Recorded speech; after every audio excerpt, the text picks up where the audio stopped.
उद्देश्य से के लिए हम यहाँ पे इकट्ठे हुए। इन 2 महीनों में किस तरह से चीजें करनी कि आप लेक्चरशिप में आपका सिलेक्शन हो जाए। देखो, सबसे पहली चीज, आपको अपनी ऊर्जा इन बातों में बिल्कुल व्यय नहीं करनी है कि सीट कितनी है, कट ऑफ वगैरह क्या है, क्योंकि ये आपके और मेरे दोनों के दायरे में नहीं। कल एक लड़का आया, और कल नहीं है, 15 तारीख को वहां पे खत्म है ना सेमिनार में, जोधपुर यूनिवर्सिटी, डॉक्टर अम्बेडकर से सेमिनार था, मैं उसका पर्सन था। एक बच्चा आया दौड़ता, सर सीट तो कम है और मैं तैयारी तो 2 साल से कर रहा हूँ, बढ़िया। अच्छा, नीचे बैठे। तो मैंने कहा छोड़, तू सीट छोड़, हम दूसरी बात करते हैं। हो गया, हमारा सीट तो है पढ़ने के लिए, सर में दूसरी बात याद आएगी। सीट की छोड़, अपन दूसरी बात करते हैं, क्या हाल चाल है, कैसे है, कुछ। तो बेटा एक काम कर, तू मेरे को परीक्षा के अंदर 285-90 का स्कोर करके मार्क्स ला के दे, सिलेक्शन गारंटी, मेरी सीट भूल जाओ, था सीट एक बड़ा थी, नंबर लाई 290, कुछ 90 मार्क्स लगना है। तो सीट में क्या दोस्त है भाई, 290 देर को बहुत अधिक लग रहे हैं, तो सीट को मत दोस्त। तो मैंने कहा 200 बना के, हमारा 335 है, मेरे 335। मैं ये सोचता कि 335 गणा है, तो फिर कैसे होता। 290 ने क्या गणा है बता, 105 सवाल कर सेकंड पेपर में, और 40-45 कर ले फर्स्ट पेपर, कितना तो कर ही सके। लेक्चर बनने जा रहे हो, इतने सवाल तुम ही को सामने वाले रखना है, सीधा वो 290 पूरा, इतना ही तो बनना है। क्योंकि जब सीट कम होती है तब सीट पे ध्यान नहीं दिया जाता बेटा, तब ध्यान दिया जाता है कट ऑफ पे, कि मेरे को 300 नंबर लाने हैं, 290 नंबर लाने हैं, बाकी उसके बाद में भी नहीं होता है तो कम से कम ये तो लगेगा कि मैं 300 नंबर लाने की काबिलियत रखता हूँ, आगे 10 नंबर और बढ़ा सकता हूँ, आगे भर्ती बढ़े आने क्या मतलब रखने वाले। सीधी सी बात, कॉन्फिडेंस का लेवल कितना हाई होता है। अभी संस्कृत शिक्षा विभाग का रिजल्ट आया हिंदी का, अभी आया था कुछ 2-4 दिन पहले, 306-7 कुछ कट ऑफ हुई। अब एक दो स्टूडेंट के मैसेज आए जिनके 310-12 नंबर है, उन्होंने सर सिलेक्शन तो नहीं होगा, लेकिन अब इतना भरोसा हो गया कि अगली फर्स्ट ग्रेड की जो परीक्षा जून की, उसमें सिलेक्शन करवा देंगे। अब तक ये भरोसा नहीं था, लेकिन जब से ये डबल में हुआ है, 307 के बाद हमारा डबल में हुआ है, उससे अब हमें लग गया है कि अब हम इस 311 को 330 तक आराम से ले जाएंगे, अब सिलेक्शन हो जाएगा। इस कॉन्फिडेंस से बहुत जबरदस्त पढ़ाई होगी, सिलेक्शन हो भली मत हो। ये फायदा होता है जब आप सीट न देखकर भी बहुत तरीके से मेहनत कर लेते हैं और बहुत क्लोज पहुंच गए, तो कॉन्फिडेंस इतना अप हो जाता है कि आप जल्द ही वापस सेवा में आने वाले हैं। प्रयास तो करके देखिए कम से कम ठीक से। तो पहली चीज आप ये ध्यान रखना कि अब इन समय इन चीजों में मत उलझना, क्योंकि सीट आरपीएस की डेफिनेटली बढ़ाएगी। अब ये कब बढ़ाएगी ये उनके ऊपर है। आप हर दिन उसकी कमेंट्री पढ़ोगे तो आपका टाइम खराब होगा। आप तो सिर्फ इतना ध्यान रखिए कि आपके पास में जो सामग्री है नहीं बदलाना। आप परीक्षा आ गई है, इस सामग्री को बढ़िया तरीके से 1-2 बार रिवीजन कर लो और एक परीक्षा से 15 दिन पहले एक बार मोटा मोटा पूरा आंखों से निकाल दो, और साथ में प्रैक्टिस चलता रहने दो, क्योंकि प्रैक्टिस जो है वो आपको बताती है कि प्रश्न कैसे कैसे बनते हैं, किस टॉपिक में कैसा प्रश्न बनता है, ये प्रैक्टिस से ही पता चलता है। बढ़िया प्रैक्टिस होगी तो आपको हर पैराग्राफ से पता चलेगा कि कैसा सवाल इसमें आ सकता है। प्रैक्टिस नहीं करोगे तो आपको पता ही नहीं चलेगा, पाठ पूर्ण होने बाद में पूछे मारते हैं सवाल केड़ो पड़े, सवाल केड़ो की पड़ेगा क्या पड़ेगा, सवाल कैसा बन रहा है, इसके लिए आपको प्रैक्टिस बढ़िया करनी पड़ती है। डेली वाली आधा घंटा ही करो, चाहे पुराने पेपर से करो, टेस्ट सीरीज के साथ में भी पुराने पेपर्स निकालते रहे। देखो टेस्ट सीरीज कभी भी पुराने पेपर का स्थान नहीं ले सकती। क्यों नहीं ले सकती? क्योंकि देखो टेस्ट सीरीज जो है वो आम लोग बनाते हैं। पुराने पेपर आरपीएससी के एग्जाम सेटर्स ने बनाए। उनकी बुद्धि का लेवल और हमारे लेवल में थोड़ा फर्क है। हम हमारे स्तर से सोच के बनाएंगे, वो उनका लेवल अलग चलता है। वो एजुकेशन, वो एग्जामिनेशन साइकोलॉजी का ध्यान रखते हैं कि कितने प्रतिशत टफ देना है, कितना मॉडरेट देना है, कितना सिंपल देना है। हम ये ध्यान नहीं रखते, हम तो 100 के 100 टफ दे देते, सारी हालत खराब करते बैठे। ऐसी हालत रहेगा मासा क्यों अगले लास्ट टेस्ट पर ठीक है तो धक्के पर दो तो मन लागे वो मैं तैयारी छोड़ दे ये करते तो पास हूँ 52,000 वाले जाओ एक की करो, हमारे तो नंबर कम में जोड़े आगे। बेटा ये तेरा दोस्त नहीं है, ये हमने गेम खेला है। क्यों? हमने कोई इरादतन नहीं खेला है। हाथ टाइट चल गया तो चल गया, आप क्या कर सकते हैं। अब एक पार्ट में 30 सवाल बनाने हैं तो सरल तो कहां से बनेंगे, तो अंदर से निकालने पड़ेंगे, खोद खोद के निकालने पड़ेंगे। तो टेस्ट सीरीज तो ठीक है, आपकी एक कंटिन्यूटी बनी रहती है, थोड़ा थोड़ा माहौल बना रहता है, नंबर बराबर ठीक है। लेकिन पुराने पेपर साथ में अभ्यास करते रहे। लिमिटेड सामान्य के गदगद मन टावर के मान नोट्स नो सिलेक्शन हो गया। ये नोट्स होना है वो मुझे तो आज हो तो पूर्व हल्लो में लिख लियो। इस नोट से मैंने इतिहास की सारी परीक्षाएं पास करी। तो हकीकत क्या है भाई बता, थारी घटों में 20% सवाल अल्लाह आई नोट्स में तो आई चेक करे वाले। अब 100% चाहिए तो भले आप 20 किताबें पढ़ लो, याद होगी नहीं 100% फिर भी नहीं हो। राजस्थान में आज तक किसी के हुए नहीं। हमारा एक बार हो जाता second grade first grade 196 number आया था। एक सवाल रहा एक को तारा बहादुरी ओढ़नी करती मीठा आरबीआई से आया था, राजस्थान संस्कृति थोड़ी ज्यादा आती नहीं थी तो मैंने लिखा चाट। वो है आदिवासी आदिवासी के मन आज भी उद्योग बोल रहे हैं। वो सवाल गलत हो एक कोई बड़े हो तो बैठा 195 आसपास नंबर आती नहीं। 100% तो हो ही नहीं सकते किसी। तो जो आपके पास सामग्री है उसको आप ढंग से पढ़े, बहुत माइंड एक्टिव रख के पढ़े। जब भी पढ़ते हो तो पढ़ने के बाद मैं क्या करता था, मुझे आज भी मैं बताऊं ना, आज जैसे मैं कोचिंग जाता हूँ, क्लास होती है तो क्लास से पहले यहाँ पे ऑनलाइन क्लास आपने देखी होगी, ऑनलाइन क्लास लेता हूँ, उससे पहले 15 मिनट बैठता हूँ आराम से, एक अकेला एकांत करता हूँ। पूरे जो मुझे पढ़ाना है उसको पूरा वापस सोचता हूँ। जैसे मुझे मौर्य काल पढ़ाना है तो सोचता हूँ मौर्य काल की उत्पत्ति कैसे हुई, इसमें ये मत है, इसके बाद में आगे क्या क्या है। ऐसे 10-15 मिनट पूरी फ्रेम दिमाग में रिवाइज करता हूँ। अब रिवाइज करने के बाद में पूरी स्टोरी क्रिएट हो गई। अब आप सोचिए कि जब व्यक्ति स्टोरी क्रिएट कर पा रहा है तो वो परीक्षा में गलती कैसे करेगा। मैं स्टूडेंट को भी यही बात कहता हूँ कि 30 मिनट पढ़ लिए, 35 मिनट पढ़ लिए, 1 घंटा पढ़ लिए, उसके बाद में उस किताब को थोड़ा सा पढ़ना और फिर जो पढ़ा उसको मेमोरी में दिमाग में लाइए और सोचिए कि आप क्या पढ़ रहे थे, उसको आप कैसे समअप करोगे, समराइज कैसे कर रहे हो। समअप करना मतलब शॉर्ट में कैसे करोगे।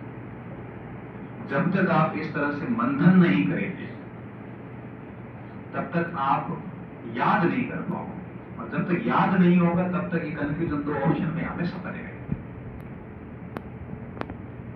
जब तक याद नहीं होगा तब तक ये कंफ्यूजन बने रहेंगे। हम कहते हैं ना सर 2 ऑप्शन में गलत हो गया। एक नॉर्मल प्रश्न आता है कि गुलाम वंश के संस्थापक कौन थे, तो आप सीधा कहते वो तो बुद्धि नहीं पकड़, वो इतनी बार पढ़ लिया है कि वो याद है। अब याद है तो गलत होगा नहीं। अब मैं यही बात कह दूं कि सैयद वंश के संस्थापक कौन, अब उसको बहुत बार नहीं पढ़ा, अब 4 ऑप्शन में आप कंफ्यूज होंगे, 2 तो आप डिलीट कर दोगे, 2 बच गए। अब इन 2 में से आप हिलो लिखाओगे गदिया है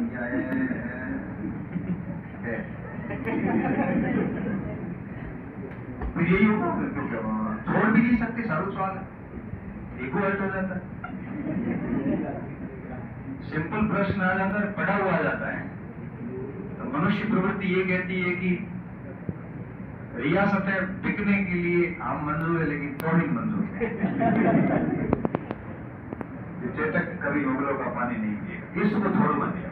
अरे छोड़ नहीं पाइए, मत कर वो तय न हो तो बड़ो के भाई ये मत करे गलत जान आया मैं ऐसे 10 प्रश्न रहता है 5 सरल प्रश्नों पर जो ध्यान दियो लेकिन अब परीक्षा में उसने उस सरल प्रश्न को दे दिया ये ग्रुप है एक उम्र गलत हो कोई लड़ाई थोड़ी करनी है। अब ऐसे करते करते 10-12 साल को यूं ही पापू काटे 12 4 को ले जाता है 4 क्या 4 को ले जाता है 16 सवाल गया और 2 28 32 हम 28 लोन में रहता आई 32 नंबरों का गड़बड़ अपने खुद ने कर दिया। ये इसलिए होता है कि हम सिर्फ पढ़ते हैं उसको मस्तिष्क में आत्मसात नहीं करते। आप ऐसे करिए जैसे अलाउद्दीन खिलजी पढ़ा आप बैठ के 2 मिनट टहलते टहलते सोचिए खिलजी की नीतियां सोचिए मंगोल नीति कैसी थी 6 आक्रमणों में थी बाजार नीति क्या थी क्यों लाई गई थी किसने क्या कहा था इसके बारे में। आप अगर ये बिना देखे सोच पा रहे हैं तो बहुत सही डायरेक्शन में है और आपने पढ़ते वक्त निश्चित तौर पे मनन किया है तभी आप ये सब रिकॉल कर पा रहे हैं। अगर आपने निष्क्रिय पढ़ा है उपन्यासों की बात थी लाइन लगा है लाल पीढ़ी का दी कॉपी पूरी अगर ध्यान पड़े वो मोस्ट करे हुई ध्यान पढ़ हम ध्यान कैसे पढ़े। पहली लाइन लिखी हुई थी कि राजपूत काल के बाद में भारत के अंदर है वो उनकी एकता का फायदा उठाते हुए मुस्लिम अटैक सल्तनत काल स्थापना की लाइनों क्यों काटी क्या काटी लाइन ध्यान कौन थी कि सल्तनत काल राजपूत काल के बाद आई चाहती लोग यहाँ तो लाइन क्यों काटी बिना फालतू जो अननेसेसरी चीजें हैं एक पेज में 80% बातें अननेसेसरी आपको 10-20% अंडरलाइन करना है वही चीजें लास्ट में रिवीजन होती है और वही प्रश्न परीक्षा में आते हैं। तो इस तरह से किताब में लाल पीली करने की बजाय आप टॉपिक आधा टॉपिक होता है उसके बाद जो पॉइंट पढ़ा उसको पूरा मंथन करें सोचे उसके बारे में क्या पढ़ रहे हैं अटकोगे अटकते समय अटक गए वहां वापस देखो क्या कहानी थी दिमाग को इस लेवल का आप एक्टिव कीजिए तो न पढ़ाई में एक समस्या दूसरी समस्या से जुड़ी हुई होती है। अब नेगेटिव मार्किंग इस बिंदु से जुड़ा हुआ है हम गाड़ियां निकाल रहे हैं कि बारूकरण खराब है परीक्षा में हमारे हैंडल हमारे परीक्षा में कॉन्फिडेंस डाउन है हमारे वो एपी लो आई है टेबलेट लेने पड़े हमारे पेट खराब हो परीक्षा हो गई पढ़ाई ढंगों की कोई उम्मीदें ज्यादा बात नहीं लोगों से भी उम्मीदें बदवा दी और मैं आगे देखो फिर यही होगा। इसलिए एक समस्या दूसरी समस्या से जुड़ी हुई होती है। जिस स्टूडेंट ने अपना लिमिटेड मटेरियल रखा उसको 5-7-10 बार पढ़ा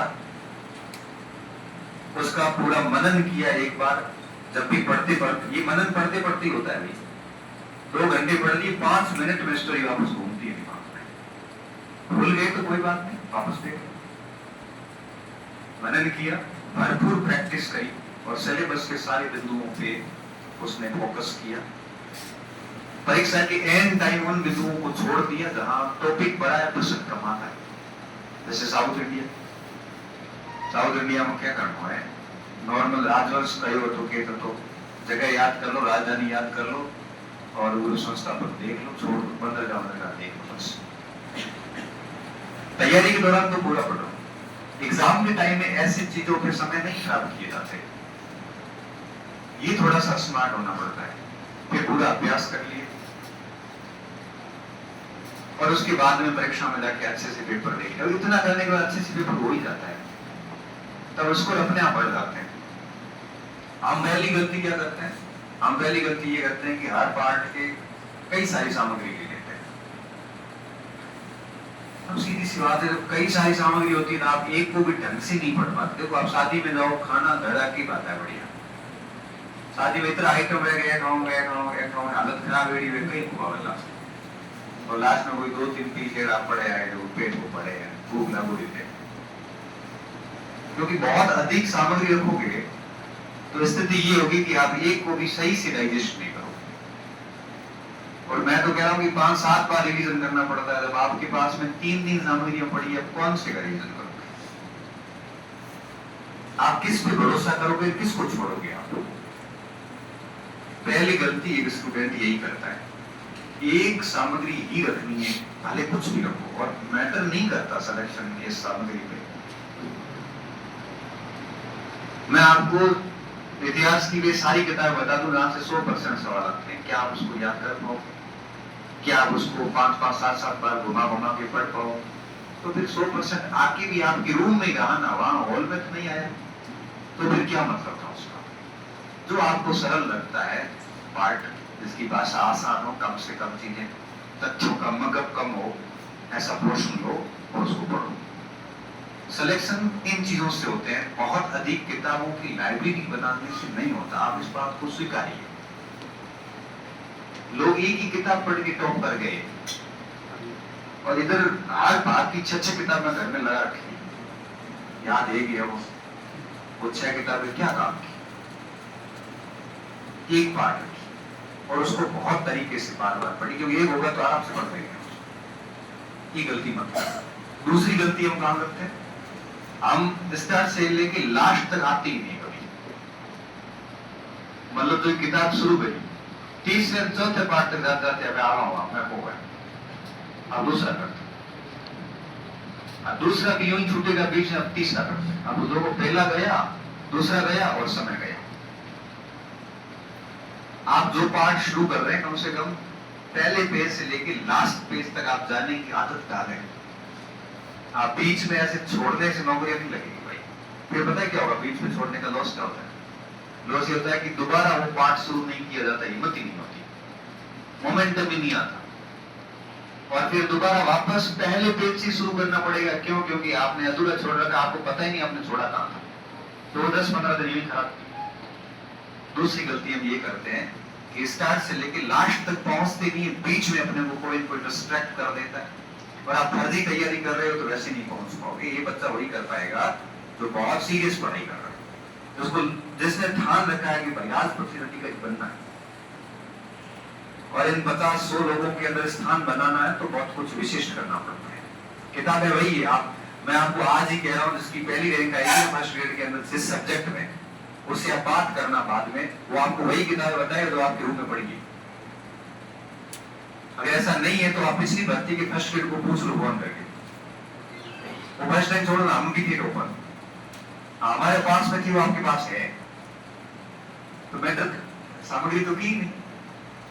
आप पहला पेज शुरू करके आखिरी पेज तक आप समेटिए उसको। दूसरी गलती हम ये करते हैं, बीच में छोड़ के। हम तीसरी गलती क्या करते हैं, ये आपको नहीं करनी करती। तीसरी गलती कम करते हैं कि एक बार पढ़ के उसको छोड़ दिया, वापस उसको 4 महीने नहीं देखते। अरे तो कंप्यूटर थोड़ी है, मानव मस्तिष्क 21 दिन में भूल जाता है, दिमाग की क्षमता 21 दिन की है। अगर उन्होंने 21 दिन तक कोई टॉपिक एक बार पढ़े छोड़ दियो और एक महीना नहीं देखे हो, तो 1 महीने के बाद लगेगा कि ये टॉपिक मैंने जिंदगी में कभी नहीं पढ़ा। मतलब ऐसा लगेगा कि कर क्या रहा हूं मैं यहाँ पे, मन आओ तो यही बोलते। अरे ऐसा नहीं करो, आप अपना टाइम टेबल ऐसा सेट करो कि हर पार्ट का नंबर लगता रहे, 1 महीने में कम से कम 1 अधिकार ला के होगा। कुछ नहीं करना है, 20-21 दिन पढ़ लीजिए, 7-8 दिन पीछे रिवीजन कर लो। बड़ी पूरा सिलेबस खींचने के चक्कर में रहोगे, तो सिलेबस खींचते ही रहोगे, होगा कुछ नहीं। तो कम से कम ऐसा प्लान सेट करें कि घूमते रहे। मतलब मैं कहता हूं कि जैसे आपने प्राचीन भारत शुरू किया, एक 15-20 दिन में आपने पूरा पढ़ लिया, फिर मध्यकाल शुरू किया, मध्यकाल को आपने 10-15 दिन पढ़ा, पूरा नहीं हुआ तो स्टॉप कर दो, एक बार वापस यहाँ पूरा कर लो, उसको कैच के कर लो, फिर वापस एक बार प्राचीन को 5-7 दिन देख लो, फिर आप मध्यकाल हो गया, फिर आधुनिक शुरू करो, आधुनिक करने के बाद वापस प्राचीन को शुरू करो, फिर बीच में फिर मध्यकाल लेके आओ, ऐसे घुमाते रहो उसको, बिल्कुल फ्री मत बैठो। क्योंकि कम से कम 21 दिन नहीं तो कम से कम 1.5 महीने में तो एक बार एक सब्जेक्ट आपके सामने आना ही चाहिए। हम ये गलती करते हैं, हम रिवीजन नहीं करते। इसके अलावा रिवीजन के साथ साथ में अभ्यास करते रहो। जैसे आपने कोई मौर्यकाल पढ़ लिया, मौर्यकाल के सवाल देख लो ना, उसी समय देख लो, पूरा होते देख लो, और उसमें कोई नया सवाल मिला तो आप अपनी सामग्री में अंडरलाइन करके लाल पेन से या किसी पेन से उसको वैल्यू एडिशन कर दो, ताकि वो बार बार वो पेपर आपको देखने नहीं पड़े। पहले पढ़ा एक बार टॉपिक, प्रश्न किए, फिर एक बार टॉपिक फिर देखो। क्यों? क्योंकि प्रश्न करने के बाद जब आप टॉपिक देखोगे तब आप जैसे ही किसी बिंदु पे जाओगे तब आपको लगेगा हाँ ये सवाल आया हुआ है। क्योंकि पहली बार पढ़ा था तब आप बिल्कुल बच्चों की तरह पढ़ा, प्रश्न करके अब आप बड़े अनुभवी व्यक्ति की तरह कर रहे हैं। फिर आपको हर लाइन में पता चलेगा कि इस लाइन में ऐसे सवाल आता है, ये प्रश्न उस परीक्षा में आया हुआ है। तब आपकी पेन चलेगी ना, अंडरलाइन तीसरी बार में होता है या दूसरी बार में होता है। तो पहली बार में ले लाल पत्नी कॉपी थोड़ा सा पढ़ने का थोड़ा पैटर्न चेंज करना और कुछ नहीं करना है। और मैं आपको बात बताऊं, ये आपको लग सकता है कि इससे ज्यादा समय लगेगा, ये एक बार समय जरूर लगता है, लेकिन इसको अगर आप अभ्यास में डालेंगे डेली आदत में, तो एक रिवीजन के बाद में फिर बड़ा अच्छा सा लगता है। एक बड़े काल के रिवीजन में फिर 10-15 मिनट लगते हैं, आधे घंटे में पूरी कहानी सोच लेता हूं। फिर आपका टाइम बहुत कंज्यूम होता है। तो शुरुआत में ये चीजें रहती है, कंज्यूमनेस अधिक होता है, लेकिन बाद में ये अपने आप ही उसका यूटिलाइज हो जाता है, दिक्कत नहीं आती। गलती न करें आप, या पूरा ही पढ़ते पढ़ते जाए, अभ्यास नहीं करें, ऐसा काम नहीं करना है। प्रॉपर रिवीजन करते रहना है, लिमिटेड सोर्स रखें पास में। और इसके साथ साथ सबसे महत्वपूर्ण बात, सिलेबस के सारे बात पढ़ते हैं, छोड़ना कुछ भी नहीं। जितना अधिक छोड़ोगे उतना कॉन्फिडेंस डाउन होगा। ठीक है, कोई 5-7 नंबर का 10 नंबर का छोड़ दिया तो, क्योंकि गणित के 2-3 टॉपिक नहीं आते हैं, किसी इंग्लिश के कुछ शब्दावली वगैरह हमने भी छोड़ी। मैंने गणित पूरी छोड़ी थी, तबकि मैं SSC CGL लेके आया हुआ था, बावजूद उसकी छोड़ी। मैंने कहा मेरे से नहीं पढ़ी, तो उसमें एक भी सवाल सही नहीं हुआ, बावजूद उसकी मेरे 108-10 नंबर थे फर्स्ट पेपर में, मुझे जहां तक याद है, क्योंकि बाकी पोर्शन बहुत बढ़िया से पढ़े हुए थे, कोई पोर्शन छोड़ा हुआ नहीं। तो इस तरह से आप यूं ना करें कि इसको मैं बाद में देखूंगा, ये मुझे आता है, ये मुझे बिल्कुल ही नहीं आता, ये तीनों छोड़ दिए। बताओ, ये बाद में करूंगा, वो छोड़ दिए। ये मुझे आता है, छोड़ दिए। ये मुझे बिल्कुल नहीं आता, ये भी छोड़ दिए। सिलेबस 60% ही तैयार है सारे। अब वो बाद में कब करेगा? बाद तो कभी आना ही नहीं, बाद में रिवीजन करेगा, ये नए नए टॉपिक करेगा, बाद में फिर छूट जाते हैं। ऐसी गलतियां ना करें, आज ही इसको निपटाएं। कौन कौन से नहीं हुए उस पर काम करें, फटाफट फिनिश करो उसको। और सबसे बड़ी बात, परीक्षा को बहुत दिमाग में नहीं लेना चाहिए, बहुत बड़ा भी मत मानना कि आपकी क्षमताओं से बाहर चली जाए परीक्षा। परीक्षा ही है और अपने जैसे बच्चे पास होंगे। ऐसा नहीं है कि कोई भी परीक्षा व्यक्ति की क्षमता सच में बाहर नहीं। अगले उसको दिमाग में इतना बड़ा टारगेट ले लिया कि भाई ये तो कोई रॉकेट साइंस थोड़ी है, ये ओलंपिक या गोल्ड मेडल थोड़ी है। अगर उसको मस्तिष्क में बिठा दिया कि बहुत बड़ा मान लिया ना, तो आप अपने आप को इतना कमजोर फील करोगे कि लास्ट में परीक्षा का सबसे जाना ही नहीं जाता, क्योंकि बहुत बड़ा मानने के बाद हिम्मत होती नहीं। तो क्यों ही मानना बहुत बड़ा? सबसे बढ़िया तो यही है ना कि छोड़ो, जो है वो है, किताबें मटेरियल लेके और बार बार उसको पढ़ने का ही काम किया जाए, बाकी जो होगा वो देख लेंगे और सीखने को मिलेगा, मौत तो होगी। तो जितना मटेरियल है उसको बढ़िया से तैयार करें।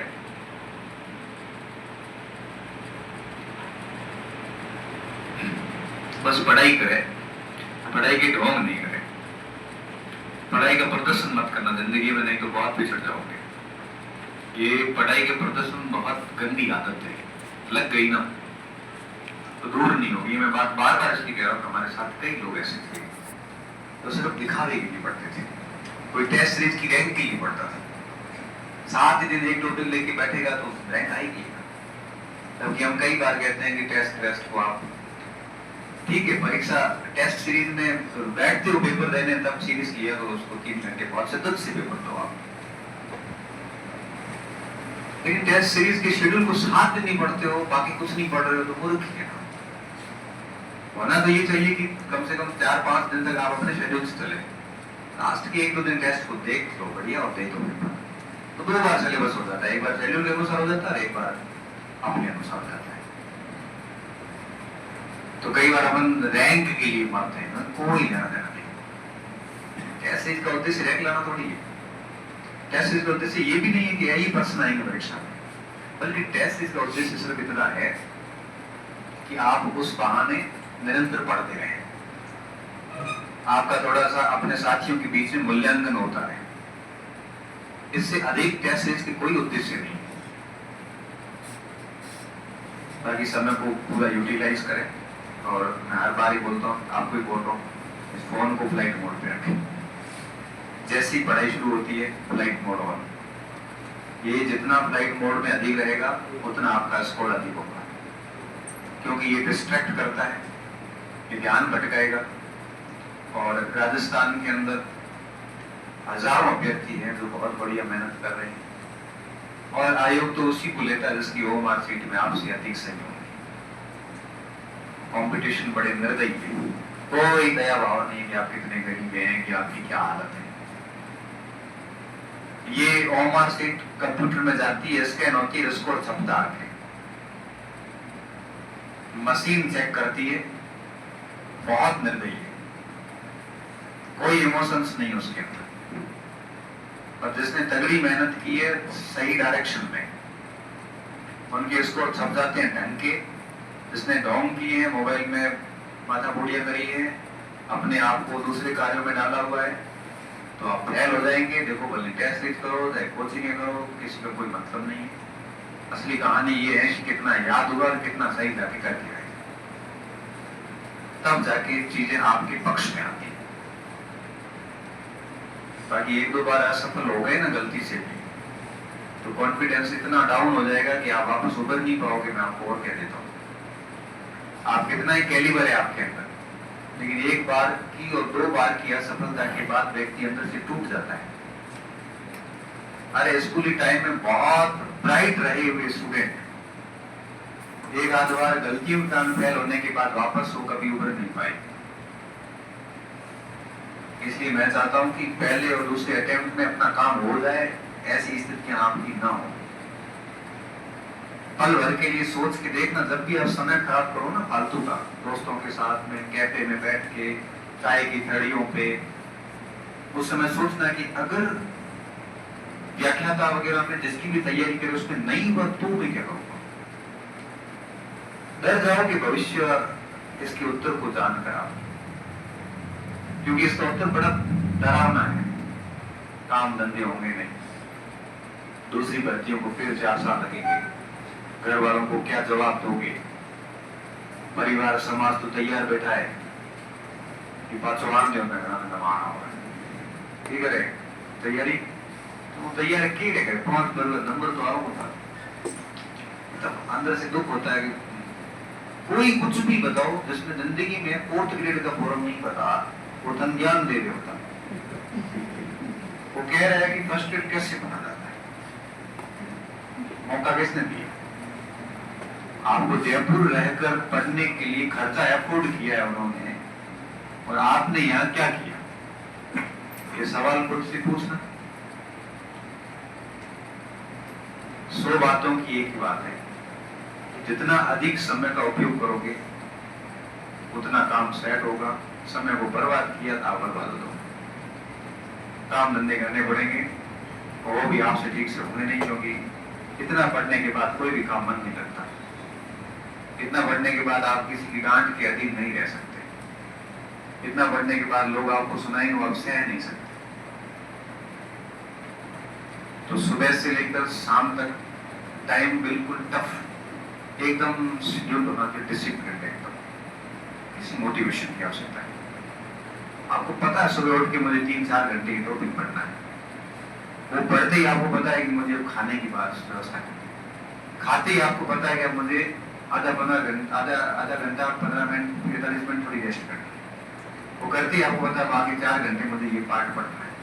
ये करते कि शाम को मुझे थोड़ा घूमने जाना है, कोई काम है, ठीक है। वो करने के बाद सीधा दिमाग में आता है कि रात की शिफ्ट में 2-3 घंटे और पढ़ना है। एक धक्का लगा रहता है, मोमेंटम बना रहता है, और रात हो जाती पता ही नहीं चलता।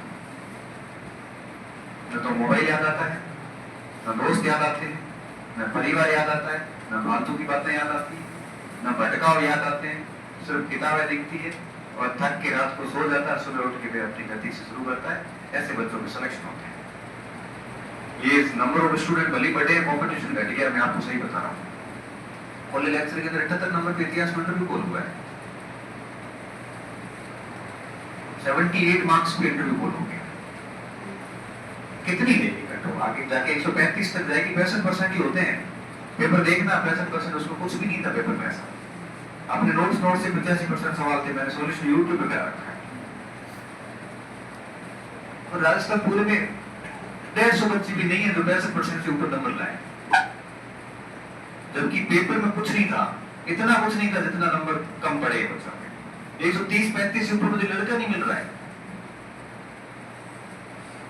इसलिए करो मौका है, ये सीटें भले कम दिख रही हो, लेकिन असली बच्चे नहीं है। आधी दुनिया इस मोबाइल में लगी पड़ी है, तो इसको फ्लाइट मोड पे डालो और सुबह से लेकर रात तक, कोई रात को पढ़ता है, कोई दिन में पढ़ता है, जैसे ही पढ़ो, पढ़ना है। समय का ऐसा यूटिलाइज होना चाहिए कि रात तक आते आते लगे कि भाई इससे अधिक मेरे से नहीं हो सकती। तब आप देखना 5-7 दिन अगर आप इस शेड्यूल को फॉलो करेंगे ना, तो आपके अंदर एक अलग लेवल का कॉन्फिडेंस स्वतः ही आ जाता है, बिल्कुल ट्रैक पे आ जाता है। आपका ना घर जाने का मन होगा, ना किसी से बात करने का मन होगा। आप अपने धुन के इतने पक्के होंगे कि आपको ये भी याद नहीं रहेगा कि मुझे दाढ़ी करनी है, स्नान करना है। सच बता रहा हूं मैं आपको, बच्चे को रोटी और नाश्ते का भी उसके शेड्यूल टूट जाते हैं। मैं 8 छोड़ गया, सेकंड ग्रेड की परीक्षा 4 महीने थे, 8 सब्जेक्ट सामाजिक के अंदर, मैंने 9 मिनट जरूरी है और डू एंड डाई सिचुएशन है। और 4 महीने में मतलब क्या पागलों की तरफ पड़े हैं।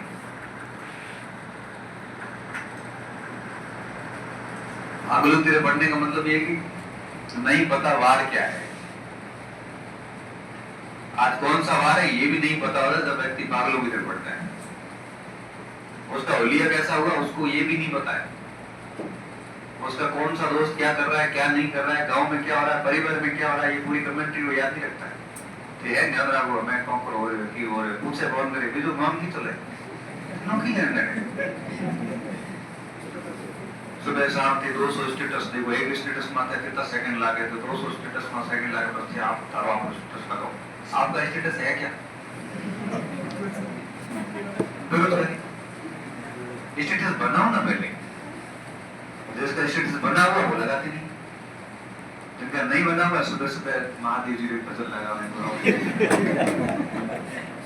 छोड़ स्टेटस पे पढ़ाई वढ़ाई कर ले।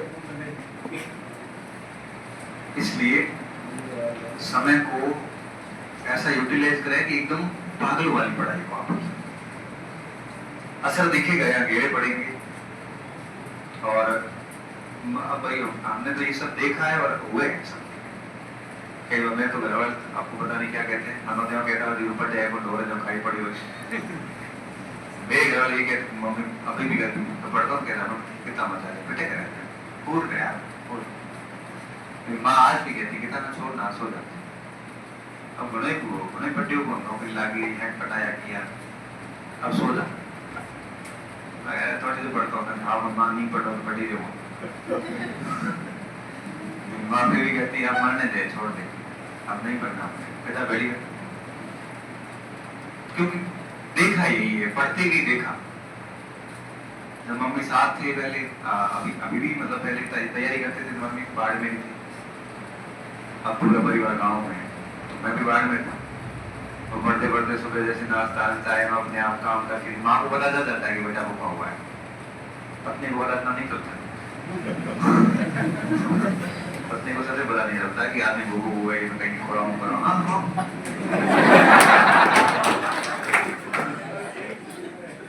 डिलीट कर देते हैं कि हमारे पास हमारे घर अपने चीजें डिलीट करते हैं। माँ को क्या सच में अपने बच्चे का अजय पता चल जाता है कि उसके अंदर क्या चल रहा है। और फिर क्या होता है कि मैं जब उसमें प्रिपरेशन कर रहा था तो मैं टेबल पे पढ़ता, मैंने कभी ऐसे जनरली कुर्सी पे बैठ के पढ़ता हूँ, फिर भी जब कुर्सी पे थक जाता हूँ तो बेड पे लेट के पढ़ता हूँ। बेड पे लेटते लेटते लगा नींद आ रही है तो थोड़ा छत पे टहलते हुए मैंने जितनी पढ़ाई की इतनी शायद टेबल पे भी नहीं की होगी। मैं घूमते घूमते पढ़ना बड़ा अच्छा लगता है, 4 लाइनें पढ़ी उसको फिर सोचता हूँ क्या है, पीछे क्या था, ये क्या था। अभी फिर नजरें तो रहती है छत पे, आगे फर्श पे, और किताब के अंदर उंगली डाल के उसका पैराग्राफ पढ़ लिया थोड़ा सा, और फिर उसको घूमते घूमते पढ़ लिया। नहीं थे घूमता घूमता एडा घूम गए थे, हमारा घूमता पड़ता अपना वही घूमता पड़े, सबकी अपनी अपनी शैली होती है। तो टेबल पे कई बार बैठते बैठते थक जाता था, जैसे सुरेंद्र जी कर ऐसे मैं भी करता था। तो फिर वहां आती थी क्यों बता रहे, तो मैं ऐसे सोचता हूँ, जैसे करके सोचता था। माँ पूछती सिर दर्द है, मालिश तो मत करे, हम कोई बोझ पे हो, हर की बोझ, हर की टेंशन ऐसी नहीं होनी, मोबाइल का पतन क्यों हो तो वो टेंशन है। आंखें बंद करके कौन पिता मुंह पड़े, माँ तो मेरी मम्मी अनपढ़ है, उनको नहीं पता कि ऐसे मनन करना पड़ता है, चिंतन करना पड़ता है, पर उनको ये पता है कि पढ़ते हैं बस। ये मनन और चिंतन भी कटो रिजल्ट माते कर रहे हो, जबकि करना चाहिए आपको सामग्री पे, विषय वस्तु पे। तो इस तरह से पागलों वाली पढ़ाई की लगना चाहिए कि जयपुर गए थे, निकल गए हम 2-3 साल तक बड़ा गए, पास जाओ गए नहीं है। सही बात है, क्यों कह रहा हूं। अगर सुबह शाम थे, रोटी खाए दिन रात, 2.5 घंटा पूर्व हो तो धन्यवाद है। खाना खाने के बाद कई लोग 2-2-2.5 घंटे सोते हैं। क्या हुआ आप सब? मतलब 2.5 घंटे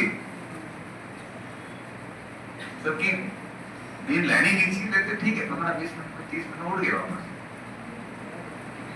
फिर वापस अपना काम है। धुन लगी होनी चाहिए होती है, तब जाके ये चीजें बहुत आसान हो जाती है। अभी 4 घंटा पढ़ो, मैं 3 घंटा रेस्ट करो। 15 दिन पढ़ के फिर 5-7 दिन गाँव जाते हैं, 15 दिन हुआ है घड़ों पढ़ लिए, थोड़े बीच में ब्रेक, एक घड़ों ब्रेक। 10 दिन पढ़ने के बाद 5 दिन तक ऐसा ब्रेक होता है। ऐसे ब्रेक मत लेना। और व्याख्या था कि परीक्षा दो बढ़िया, उसके बाद में पेपर में अगर 300 प्लस बढ़िया अच्छे स्कोर हो जाए तो प्रोफेसर पे लग जाना, L2 की तरफ मत जाना। और अगर पेपर के अंदर बॉर्डर लाइन पे लगे 280, 70, 90 के आसपास, तो सीधे L2 पे चले जाना। 6 महीने बढ़िया तैयारी कर लेना, L2 अच्छा ऑप्शन है, और इसका सिलेबस भी चतुर्थ श्रेणी के समान है। L2 दे दो बढ़िया, उसके बाद वापस लेक्चरशिप पे लग जाओ। रिजल्ट आ जाएगा, तब तक सिलेक्शन हो गया तो वेल एंड गुड, नहीं होता है तो कम से कम तैयारी कंटिन्यूसली चलती है। और जो कंटिन्यू रहता है 1-2 साल में लेके पढ़ता है, ये तय बात है। अब हम लोग जयपुर आए, देखना था, क्योंकि अब सीधी सी बात है अपने इतिहास की कैसे अंतिम चरणों में है। आपने मुझे कभी देखा नहीं कि इतना पोस्ट नहीं देखा, मैंने आपको नहीं देखा कभी। अब आप सोचो कि 700 किलोमीटर 600 किलोमीटर दूर गुरु और शिष्यों का आपस में संपर्क है बना होगा, और भी सिर्फ और सिर्फ वर्चुअल माध्यम से, वर्चुअल माध्यम, आभासी दुनिया। तो मेरा भी मन होता है कि हम आपको प्रत्यक्ष रूप से देखें, और आपकी भी इच्छा होती है कि आप ही देखें, है कि ना। मुझे बड़ा अच्छा लगता है कि मैं बहुत आपकी तरह ही साधारण परिवार से, हालांकि मैं ऐसे नहीं कहूँगा कि मैं गरीब हूँ, पापा ठीक थे, अभी भी बढ़िया अपना खेती का काम कर लेते, अपने लिए खर्चे की कभी कमी नहीं, अपनी जरूरत 2,000 की थी तो 3,000 की, हमारे लिए तो वो हमारी पूरी दुनिया की सबसे अमीर थी, जिसने अपनी आवश्यकता कभी अधूरी रहने दी। खुद ने फटी पैंट पहन ली होगी, लेकिन हम बच्चों को नई पैंट दिलाई ताकि अपने साथियों के साथ बैठे तो उसको बुरा नहीं लगे। उन्होंने पगड़ी पहन ली, मोजड़ी पहन ली होगी 3 साल तक चमड़े की, लेकिन हमें नए शूज दिलाए ताकि बच्चा जो है वो आराम से खेल वेल कूदने जाया करे, कहीं जाया करे तो उसको अच्छा लगना चाहिए, कमतर नहीं फील करे। हमारे माता पिता सबसे अमीर माता पिता, जहां कहीं आवश्यकता थी किताबों के पैसे दिए, शहर जाके पढ़ना है, शहर के पैसे दिए, भले उसके लिए उनको अनाज बेचना पड़ा हो, चाहे उधार लाने पड़े हो, हमें पता नहीं चला कहाँ से लाए। हमें यही लगता है कि पापा के पास बहुत पैसे, जब भी मांगते हैं जेब से निकाल के देते हैं, पता नहीं कहाँ से आते हैं। अब इसके लिए वो क्या करते होंगे ये आप हमें पता अब चल रहा है। उस समय हमें ये लगता था कि मुझे उतना भैया है तो गाना होगा। इसलिए मैं हमेशा स्टूडेंट में बात कहता हूँ कि नौकरी वोकरी लगने के बाद गरीबी की रोड़े मत रोना कहीं जाके यूट्यूब पे। ये अपने माँ बाप का सीधा अपमान है। एक माँ बाप के ऊपर क्या बीतती होगी कि मेरा बेटा ही मुझे गरीब कह रहा है। कहीं गुलाबी साहब नहीं भी दे पा रहे ना माता जी, तब भी ये कहा जाता है कि ठीक है हमारी जरूरत है, हमने सीमित कर दी क्योंकि आर्थिक संसाधन इतने अधिक नहीं थे। शर्म नहीं आती हमको। हम नौकरी लगने के बाद कहते हैं कि मेरे पिताजी गरीब थे, पिताजी के जड़ में नहीं चल सकता। सही बात है भाई। आप सोचो कि आप 30-40 साल बाद आपने अपने बच्चे के लिए बहुत कुछ किया, 40 साल बाद की बात बताओ, नौकरी लगने का बच्चा कि मेरा पाप बहुत गरीब था, हमारा मन की कमी रखी और भैया कराई दी हो, में 30-20 साल तक रोटी पढ़ाई करी, काम कर दिए हो, कपड़ा बीजा जो भी था, हमारा बाल काटने वास्ते पैया ही मैं दिया। और तू जाके दुनिया को ये कह रहा है कि मेरा बाप गरीब है, सिर्फ इसलिए कि सिंपैथी मिले। सिंपैथी ऐसे नहीं मिलती है। सिंपैथी क्यों बटोरना चाहते हो आप? लोगों की सहानुभूति के पात्र क्यों बनना चाहते हो? कहां कमजोर हो आप तो एग्जाम्पल सेट करिए ना कि इकोनॉमिकली कंडीशन इतनी अच्छी नहीं होने के बावजूद मैं आज यहाँ पर हूं, आप भी हो सकते हो, मेरा बाप गरीब। आपको मैं इस बात इसलिए कह रहा हूं कि मैं कई बार ये वीडियोस के लिए आती है सामने, तब मुझे बहुत दुख होता है, भगवान की कसम बहुत दुख होता है, क्योंकि आप दुनिया को कहते हमारा दोस्त गरीब है, तो कह सको। लेकिन मैं ये नहीं कह सकता, पिता माँ बाप आपको जन्म दिया, इससे बड़ी बात क्या हो सकती है? इससे बड़ी अमीरी क्या हो सकती है? और दुनिया दिख रही, कई लोगों के तो पिताजी का साया नहीं होता, तब माँ अकेली कैसे करती है? वो पेंशन से भी करती है, मतलब मुझे पता है कि वो कैसे करती है। किसी के भाई का साया नहीं होता। कई लोगों के आर्थिक स्थितियां बहुत खराब होती है, बहुत खराब होती है। अब एक लड़की मेरे पास कल आई थी, 2-3 दिन पहले, हमारे अपार्टमेंट की बच्ची थी। 2 बच्चे हैं, उसके पति अमल रोटी खाता नहीं था। अब वो बेचारी कह रही मेरे बेरोजगारी का पता आया था 2 साल, उसका पैसा इकट्ठा करके मैंने बीएड की,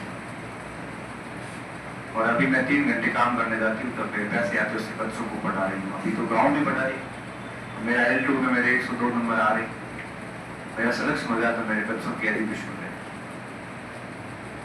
और पति तो खर्चा देता नहीं है, उल्टा के रोटी अमल नहीं हुए तो दिन में 4-5 बार चाय बढ़ानी पड़ती, जब भी वो रोटी अमल लेता है चाय और बढ़ा के तो उसकी दूध के लिए गाय रखनी पड़ती, वो खर्चे और होते हैं।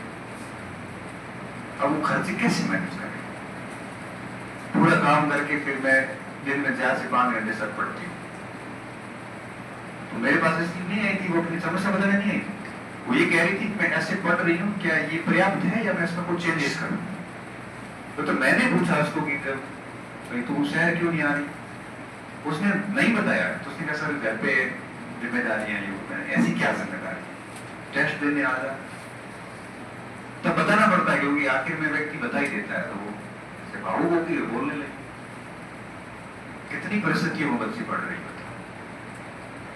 आपको तो फ्री करके भेजा है कि आप टेंशन मत लेना, बढ़िया पड़ेगा, तो आपको तो घंटे गाँव भी नहीं करने चाहिए। सही बात हुई है। तो आपके लिए बहुत लोग पीछे खड़े हैं और उम्मीदें लगाए बैठे, उनकी उम्मीदों के खातिर, अपने भविष्य की खातिर खूब मेहनत कीजिए, और मेहनत व्यर्थ नहीं जाती, ये मेरा अनुभव है। और ये हमने देखा है, हमने इसको सिद्ध भी किया है। आज 15-16 साल से मैं नौकरी में हूँ और बच्चों से बहुत जुड़ा हुआ हूँ। मतलब हर दिन मैं 1000 बच्चों से मिलता हूँ, क्योंकि 2 क्लासें होती है तो 1000-1200 बच्चे सीधे बात करते हैं। इसके अलावा सोशल मीडिया वगैरह जितना भी टाइम मिलता है, बच्चों के डाउट्स के रिस्पॉन्स भी करता हूँ। बहुत बड़े डाउट होते हैं तो कोई छोटा मोटा वीडियो बना के भी डाल देता हूँ। कोई पोस्ट लिख के भी कंफ्यूजन क्लियर करता हूँ, कोई व्यक्तिगत मैसेज होता है, कोई अलग टाइप की समस्या होती है तो उसको भी जवाब देने की कोशिश करता हूँ। हमारा पूरा प्रयास रहता है क्योंकि आपके बिना हमारा कोई महत्व नहीं, सही बात तो ये है। तो इसलिए स्टूडेंट से बड़ा स्नेह है और आप सभी को आगामी परीक्षाओं की शुभकामनाएं। अब हम वार्ड में प्रस्थान करेंगे और आप खूब पढ़ाई करना, बहुत मेहनत करना, अपनी तरफ से कोई कसर मत रखना। ये नहीं लगना चाहिए कि थोड़ा और कर लेता तो यार मेरा हो जाता, ये कसर रखना मत। सुबह से शाम तक जितना आप अपने आप को झोंक सकते हो झोंक देना, क्योंकि मेहनत करके अगर फेल भी होते हैं ना तो भी इतना दुख नहीं होता। क्या मैंने मेरा 100% दे दिया, अब नहीं हुआ तो क्या कर सकते। नई मेहनत करके फेल होना दर्दनाक होता है, फिर लगता है यार कर लेता तो हो जाता, मेरे से कमजोर बच्चे हो गए। तो ऐसा रिग्रेशन आप में न रहे, ऐसी मैं उम्मीद करता हूँ। और तो आप आराम से टेस्ट वेस्ट देना। जिंदगी में इस बात का हमेशा ध्यान रखना, आपकी पहचान, आपका कद, आपकी इमेज, ये सब शिक्षा, आपके कर्म और आपके व्यक्तित्व से जुड़ी है। इन तीनों को बहुत पवित्र रखना, एजुकेशन को, आपके कार्यों को, कर्म को और आपके व्यक्तित्व को, इन तीनों को शानदार रखना। जिंदगी में कभी कोई अमूल्य खरीद नहीं मिलेगा। मैं इसी के साथ बात को समाप्त करता हूँ। उम्मीद करता हूँ आपको बहुत अच्छा